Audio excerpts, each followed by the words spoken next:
Assalamualaikum warahmatullahi wabarakatuh. Halo teman-teman, jumpa lagi dengan channel P3K Perawat. Pada video ini, kita akan memulai belajar lagi untuk mempersiapkan seleksi P3K khususnya perawat pada tahun 2025. Dan beberapa soal yang kita bahas nanti, ini adalah berdasarkan pengalaman yang saya dapatkan pada tahun kemarin seleksi P3K Perawat dan tidak menutup kemungkinan. Dan jadi untuk semuanya tonton video ini sampai selesai. Dan kami mendoakan bagi subscribe, like, komentar, dan share lulus P3K Perawat. Langsung saja ke soal P3K Perawat. Soal nomor 1 P3K Perawat. Perawat melakukan survei di sebuah kelurahan yang sedang mengalami kekurangan air bersih akibat musim kemarau, sehingga masyarakat banyak menggunakan air sungai untuk mandi, mencuci, bab, dan minum. Perawat juga menemukan wabah penyakit kulit dan diare. Apakah intervensi utama yang tepat dilakukan perawat? A. Pendidikan kesehatan PHBS. B. Pembinaan PHBS di masyarakat. C. Advokasi pejabat setempat dalam pengelolaan air bersih. D. Advokasi pejabat setempat dalam pembuatan jamban sederhana. E. Advokasi pejabat setempat dalam pengelolaan lingkungan sehat. Jawaban C. Advokasi pejabat setempat dalam pengelolaan air bersih. Pembahasan. Berdasarkan kasus, maka dengan intervensi yang harus dilakukan adalah advokasi pejabat setempat dalam pengelolaan air bersih, karena desa tersebut sedang mengalami kekurangan air yang disebabkan oleh musim kemarau. Dengan adanya air bersih, masyarakat akan mampu mempertahankan kesehatannya. Soal nomor 2 P3K Perawat. Suatu puskesmas mendapatkan laporan dari Dinas Kesehatan bahwa terdapat pasien TB MDR komplikasi HIV pulang paksa yang berada di wilayah kerja puskesmas. Dinas Kesehatan setempat meminta perawat penanggung jawab program untuk melakukan kunjungan rumah. Perawat bekerja sama dengan petugas laboratorium dan konselor HIV untuk melakukan kunjungan rumah. Apakah fungsi yang dilakukan oleh perawat? A. Fungsi dependen. B. Fungsi kolaborator. C. Fungsi independen. D. Fungsi interdependen. E. Fungsi manajer kasus. Jawaban D. Fungsi interdependen. Pembahasan. Data fokus, perawat bekerja sama dengan petugas laboratorium dan konselor HIV untuk melakukan kunjungan rumah. Ada 3 fungsi perawat, diantaranya yaitu 1. Fungsi independen, merupakan fungsi mandiri dan tidak bertanggung jawab dengan orang lain, di mana perawat dalam melaksanakan tugasnya dilakukan secara mandiri dengan keputusan sendiri dalam rangka memenuhi kebutuhan dasar manusia. 2. Fungsi dependen, merupakan fungsi perawat dalam melaksanakan kegiatannya atas pesan dan instruksi dari perawat lain.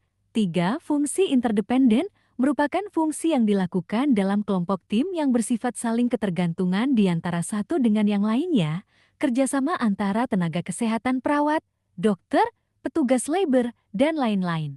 Soal nomor 3 P3K Perawat.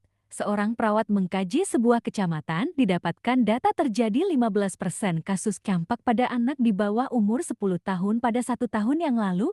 Kondisi lingkungan tampak kotor, rumah penduduk berdekatan, sebagian besar anak mengalami gizi kurang. Apakah upaya promotif yang perlu dilakukan perawat? A.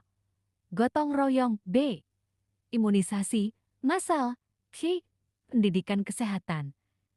D. Pemberian makan tambahan. E. Pengelolaan lingkungan sehat. Jawaban C. Pendidikan kesehatan. Pembahasan. Upaya promotif adalah bentuk intervensi keperawatan komunitas dengan tujuan untuk meningkatkan kesehatan. Kegiatan yang diberikan dapat berupa pendidikan kesehatan. Maka, jawaban yang tepat adalah pendidikan kesehatan. Soal nomor 4 P3K Perawat. Seorang perawat puskesmas melakukan kunjungan ke suatu RW. Hasil pengkajian mendapatkan bahwa 34% anak di RW tersebut memiliki tanda gejala penyakit demam berdarah. Perawat memutuskan untuk melakukan penyuluhan kesehatan tentang pencegahan penyakit demam berdarah. Apakah kategori tindakan yang dilakukan oleh perawat? A. Dependen. B. Kolaboratif. C. Independen. D. Interdependen. E. Pelimpahan wewenang. Jawaban C. Independen. Pembahasan tindakan independen adalah tindakan yang dilakukan oleh perawat untuk membantu mengatasi masalah kesehatan secara mandiri. Data Fokus Perawat memutuskan untuk melakukan penyuluhan kesehatan tentang pencegahan penyakit demam berdarah. Melakukan penyuluhan kesehatan merupakan tindakan mandiri perawat. Soal nomor 5 P3K Perawat, perawat komunitas saat ini memberikan penyuluhan kepada kelompok ibu hamil dan menyusui tentang tanda dan bahaya selama kehamilan. Pada akhir penyuluhan, perawat akan melakukan evaluasi kognitif. Apakah kriteria evaluasi kognitif yang dapat dinilai oleh pera? A. Kelompok mengetahui tanda dan bahaya selama kehamilan. B. Kelompok mampu menolong diri sendiri selama proses kehamilan. C. Kelompok memiliki kemauan untuk mengikuti kegiatan selanjutnya. D. Kelompok memberikan respon positif terhadap kegiatan yang dilakukan puskesmas. E. Kelompok mampu mempraktekkan bagaimana pertolongan pertama pada bahaya kehamilan. Jawaban A. Kelompok mengetahui tanda dan bahaya selama kehamilan. Pembahasan menurut modul keperawatan keluarga dan komunitas Kemenkes 2016. Dalam mengukur pencapaian tujuan atau evaluasi ada 3 jenis evaluasi. 1. Kognitif meliputi pengetahuan pasien terhadap materi yang disampaikan yang dapat dilakukan dengan cara interview atau menuliskannya di kertas. 2. Afektif meliputi tukar-menukar perasaan yang dapat dinilai melalui observasi atau feedback dari staf kesehatan. 3. Psikomotor, observasi secara langsung apa yang telah dilakukan pasien. Soal nomor 6 P3K Perawat, perawat melakukan survei di lingkungan desa. Didapatkan 50% masyarakat membuang limbah rumah tangga ke got, 40% masyarakat bab di sungai, dan 15% masyarakat tidak memiliki jamban sesuai dengan standar. Perawat akan melakukan upaya untuk meningkatkan PHBS di desa tersebut. Siapakah sasaran tarsier PHBS yang dapat dituju oleh perawat? A. Kader. B. Masyarakat. C. Kepala desa. D. Tokoh masyarakat. I. Perawat atau bidan desa? Jawaban C. Kepala desa. Pembahasan. Sasaran pembinaan PHBS. 1. Sasaran primer, berupa sasaran langsung masyarakat.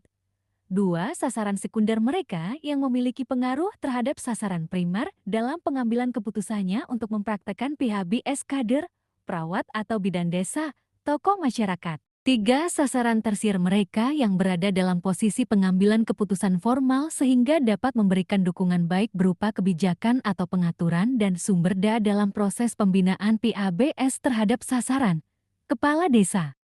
Sekian dan terima kasih. Sukses seleksi P3K Perawat. Jangan lupa subscribe, like, share dan komentar ya. Nanti akan ada episode selanjutnya.